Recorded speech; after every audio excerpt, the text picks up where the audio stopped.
26ರಂದು ಭಾರತ ಕಾರ್ಗಿಲ್ ವಿಜಯ ದಿವಸದ 26ನೇ ವಾರ್ಷಿಕೋತ್ಸವವನ್ನು ಆಚರಿಸಿತು.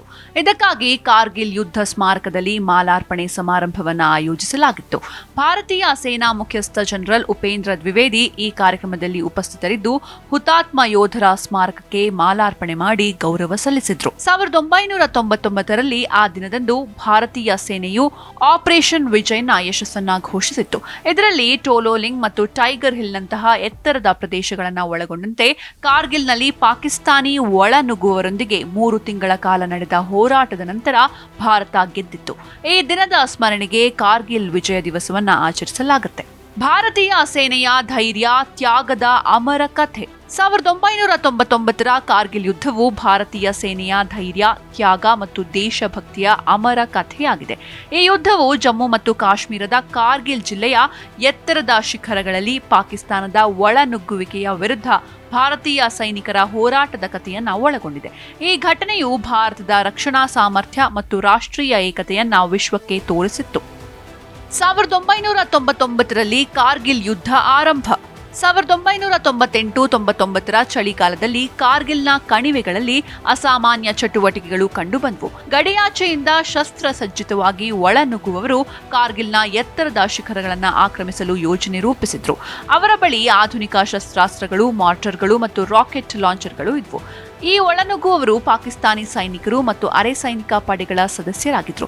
ಆದರೆ ಅವರನ್ನ ಭಯೋತ್ಪಾದಕರ ವೇಷದಲ್ಲಿ ಕಳುಹಿಸಲಾಗಿತ್ತು. ಈ ರಹಸ್ಯ ಯೋಜನೆಯ ಉದ್ದೇಶವು ರಾಷ್ಟ್ರೀಯ ಹೆದ್ದಾರಿ ಮೇಲೆ ನಿಯಂತ್ರಣ ಸಾಧಿಸಿ ಶ್ರೀನಗರ ಲೇಹ್ ಸಂಪರ್ಕವನ್ನ ಕಡಿತಗೊಳಿಸುವುದಾಗಿತ್ತು. ಮೇ 3, 1999ರಂದು ಸ್ಥಳೀಯ ಕುರುಬ ತಾಶಿ ನಮ್ಗ್ಯಾಲ್ ತನ್ನ ಯಾಕ್ಕಾಗಿ ವಾಂಜು ಟಾಪ್ಗೆ ತೆರಳಿದಾಗ ಶಸ್ತ್ರಸಜ್ಜಿತ ಒಳನುಗ್ಗುವವರನ್ನ ಗುರುತಿಸಿದ್ದಾರೆ. ಅವರು ತಕ್ಷಣ ಕಾರ್ಗಿಲ್ನ ವಾಂಜು ಸೇನಾ ಕಚೇರಿಗೆ ಧಾವಿಸಿ ಈ ಅಪಾಯಕಾರಿ ಚಟುವಟಿಕೆಯ ಬಗ್ಗೆ ಮಾಹಿತಿ ನೀಡಿದ್ರು. ಈ ಎಚ್ಚರಿಕೆಯಿಂದ ಭಾರತೀಯ ಸೇನೆ ತಕ್ಷಣ ಕಾರ್ಯಪ್ರವೃತ್ತವಾಯಿತು. ಮೇ 5ರಂದು ಕ್ಯಾಪ್ಟನ್ ಸೌರಭ್ ಕಾಲಿಯಾ ನೇತೃತ್ವದ ಸೇನಾ ತುಕಡಿಯು ಒಳನುಗ್ಗುವವರ ವಾಸ್ತವತೆಯನ್ನ ಪರಿಶೀಲಿಸಲು ವಾಂಜು ಟಾಪ್ಗೆ ತೆರಳಿತು. ಆದರೆ ಕ್ಯಾಪ್ಟನ್ ಕಾಲಿಯಾ ಮತ್ತು 5 ಸೈನಿಕರು ಹಿಂತಿರುಗದಿದ್ದಾಗ ಸೇನೆಗೆ ಈ ಒಳನುಗ್ಗುವಿಕೆಯ ಗಂಭೀರತೆ ಸ್ಪಷ್ಟವಾಯಿತು. ನಂತರದ ತನಿಖೆಯಲ್ಲಿ ಈ ಒಳನುಗ್ಗುವವರು ಪಾಕಿಸ್ತಾನಿ ಸೈನಿಕರಾಗಿದ್ದು ರಹಸ್ಯ ಯುದ್ಧಕ್ಕಾಗಿ ಕಳುಹಿಸಲಾಗಿತ್ತು ಎಂದು ದೃಢಪಟ್ಟಿತ್ತು. ಆಪರೇಷನ್ ವಿಜಯ್ ಮತ್ತು ಸಫೇದ್ ಸಾಗರ್. ಪಾಕಿಸ್ತಾನದ ಈ ದುಷ್ಟ ಯೋಜನೆಯನ್ನ ಅರಿತ ಭಾರತೀಯ ಸೇನೆಯು ತಕ್ಷಣ ಕಾರ್ಯಾಚರಣೆಗೆ ಸಿದ್ಧವಾಯಿತು. ಮೇ 26, 1999ರಂದು ಭಾರತೀಯ ವಾಯುಪಡೆಯು ಆಪರೇಷನ್ ಸಫೇದ್ ಸಾಗರ್ ಆರಂಭಿಸಿ ಶತ್ರು ಸ್ಥಾನಗಳ ಮೇಲೆ ವಾಯು ದಾಳಿಗಳನ್ನು ನಡೆಸಿತ್ತು. ಏಕಕಾಲದಲ್ಲಿ ಭಾರತೀಯ ಸೇನೆಯು ಆಪರೇಷನ್ ವಿಜಯ್ ಆರಂಭಿಸಿ ಒಳನುಗ್ಗುವವರನ್ನ ಓಡಿಸಲು ಯೋಜನೆ ರೂಪಿಸಿತ್ತು. ಈ ಕಾರ್ಯಾಚರಣೆಯಲ್ಲಿ ಭಾರತೀಯ ಸೇನೆ ಪ್ರಮುಖ ಪಾತ್ರ ವಹಿಸಿತ್ತು. ಬಟಾಲಿಕ್, ಕಕ್ಸರ್, ಡ್ರಾಸ್ ಮತ್ತು ಮುಷ್ಕೋ ಕಣಿವೆಯಂತಹ ಕಾರ್ಯತಂತ್ರದ ಪ್ರದೇಶಗಳಲ್ಲಿ ತೀವ್ರ ಹೋರಾಟ ನಡೆಯಿತು.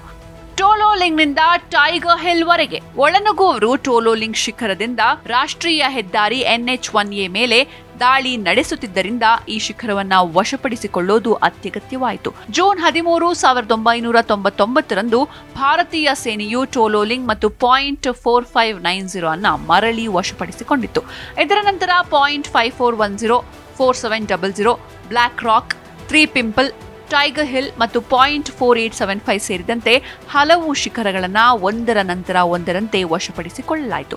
ಈ ಕಾರ್ಯಾಚರಣೆಯಲ್ಲಿ ಸೈನಿಕರು ತೀವ್ರ ಶೀತ, ಎತ್ತರದ ಭೂಪ್ರದೇಶ ಮತ್ತು ಶತ್ರುವಿನ ಭಾರೀ ದಾಳಿಗಳನ್ನು ಎದುರಿಸಿದ್ರು. ವಿಜಯದ ಕ್ಷಣ ಹೇಗಿತ್ತು? ಜುಲೈ 26, 1999ರ ವೇಳೆಗೆ ಭಾರತೀಯ ಸೇನೆಯು ಕಾರ್ಗಿಲ್ನ ಎಲ್ಲಾ ಶಿಖರಗಳನ್ನು ಶತ್ರುವಿನಿಂದ ಮುಕ್ತಗೊಳಿಸಿತ್ತು. ಕ್ಯಾಪ್ಟನ್ ವಿಕ್ರಮ್ ಬತ್ರಾ, ಲೆಫ್ಟಿನೆಂಟ್ ಮನೋಜ್ ಕುಮಾರ್ ಪಾಂಡೆ ಹಾಗೂ ಅನೇಕ ಸೈನಿಕರ ತ್ಯಾಗ ಈ ಯಶಸ್ಸಿನ ಉಸ್ತುವಾರಿ.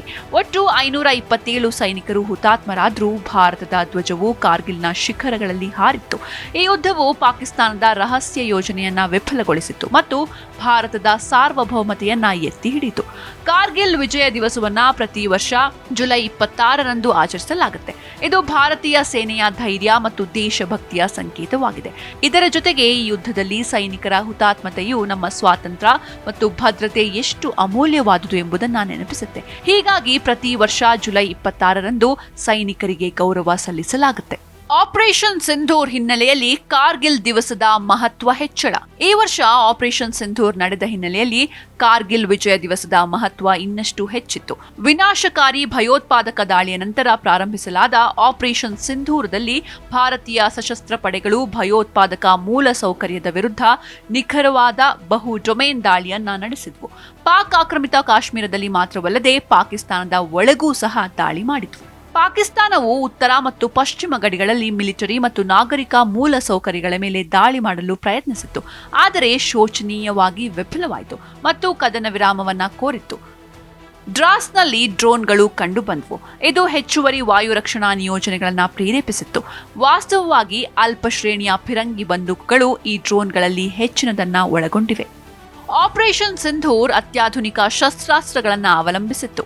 1999ರ ಕಾರ್ಗಿಲ್ ಯುದ್ಧವು ಸವಾಲಿನದ್ದಾಗಿದ್ದರೂ ಸೈನ್ಯವು ಕಡಿಮೆ ಅತ್ಯಾಧುನಿಕ ಶಸ್ತ್ರಾಸ್ತ್ರಗಳನ್ನು ಅವಲಂಬಿಸಿತ್ತು ಮತ್ತು ಸೇವೆಗಳಾದ್ಯಂತ ತಡೆರಹಿತ ಏಕೀಕರಣದ ಕೊರತೆಯೊಂದಿಗೆ ಇತ್ತೀಚೆಗೆ ಪ್ರಾರಂಭಿಸಲಾದ ಆಪರೇಷನ್ ಸಿಂಧೂರ್ ಒಂದು ರೂಪಾಂತರಗೊಂಡ ಶಕ್ತಿಯನ್ನ ಪ್ರದರ್ಶಿಸಿತ್ತು.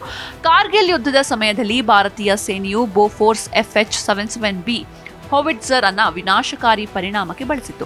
ಪರ್ವತ ಹೊರಠಾಣೆಗಳಿಂದ ಶತ್ರುಗಳನ್ನು ಹೊರಹಾಕಲು ಅದರ ನಿಖರತೆ ಮತ್ತು ವ್ಯಾಪ್ತಿಯನ್ನು ಬಳಸಿತ್ತು.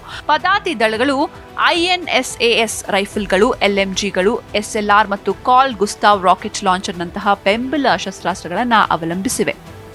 ಭಾರತೀಯ ವಾಯುಪಡೆಯ MiG-21ಗಳು ಮತ್ತು ಮಿರಾಜ್ 2000 ಫೈಟರ್ ಜೆಟ್ಗಳು ಪ್ರಮುಖ ವೈಮಾನಿಕ ರಕ್ಷಣೆ ಮತ್ತು ನಿಖರವಾದ ಬಾಂಬ್ ದಾಳಿಯನ್ನ ಒದಗಿಸಿದ್ವು. ವಿಶೇಷವಾಗಿ ಟೈಗರ್ ಹಿಲ್ನಂತಹ ಕಾರ್ಯತಂತ್ರದ ಸ್ಥಾನಗಳನ್ನು ಮರಳಿ ವಶಪಡಿಸಿಕೊಳ್ಳುವ ಸಮಯದಲ್ಲಿ ಪ್ರಮುಖ ಲಾಜಿಸ್ಟಿಕಲ್ ನಿರ್ಬಂಧಗಳು ಮತ್ತು ಕೆಲವೊಮ್ಮೆ ಸೀಮಿತ ಕಣ್ಗಾವಲು ಮತ್ತು ರಾತ್ರಿ ದೃಷ್ಟಿ ಸಾಮರ್ಥ್ಯದ ಹೊರತಾಗಿಯೂ ಭಾರತೀಯ ಸೈನಿಕರ ದೃಢತೆ ಮತ್ತು ನಾವೀನ್ಯತೆಯನ್ನ ಹೆಚ್ಚಿಸಿದ್ವು. ತಾಂತ್ರಿಕವಾಗಿ ಶಕ್ತಿಶಾಲಿಯಾದ ಭಾರತೀಯ ಸೇನೆ ಇಂದು ತಾಂತ್ರಿಕವಾಗಿ ತುಂಬಾನೇ ಶಕ್ತಿಶಾಲಿಯಾಗಿದೆ. ಸ್ಥಳೀಯ ಸಂವಹನ ಹ್ಯಾಂಡ್ಸೆಟ್ಗಳಿಂದ ಹಿಡಿದು ಅತ್ಯಾಧುನಿಕ ಫಿರಂಗಿ ಮತ್ತು ಕ್ಷಿಪಣಿ ರಕ್ಷಣಾ ವ್ಯವಸ್ಥೆಗಳವರೆಗೆ ಈ ಪಡೆ ಆಧುನಿಕ ಯುದ್ಧಕ್ಕೆ ಉತ್ತಮವಾಗಿ ಸಜ್ಜುಗೊಂಡಿದೆ. ಧನುಷ್ ಮತ್ತು ಅಡ್ವಾನ್ಸ್ಡ್ ಟೋವ್ಡ್ ಆರ್ಟಿಲರಿ ಗನ್ ಸಿಸ್ಟಮ್ ಹೋವಿಟ್ಕರ್ಗಳಂತಹ ಸ್ಥಳೀಯವಾಗಿ ಅಭಿವೃದ್ಧಿಪಡಿಸಲಾದ ಫಿರಂಗಿಗಳನ್ನು ಇದೀಗ ಬದಲಾಯಿಸಿವೆ. ಪದಾತಿ ದಳವು ಈಗ SIG-716, AK-203 ನಂತಹ ಆಧುನಿಕ ಆಕ್ರಮಣ ರೈಫಲ್ಗಳೊಂದಿಗೆ ಸಜ್ಜುಗೊಂಡಿದೆ ಮತ್ತು ಸುಧಾರಿತ ದೇಹದ ರಕ್ಷಾ ಕವಚ ಮತ್ತು ಹೆಲ್ಮೆಟ್ಗಳಿಂದ ರಕ್ಷಿಸಲ್ಪಟ್ಟಿದೆ.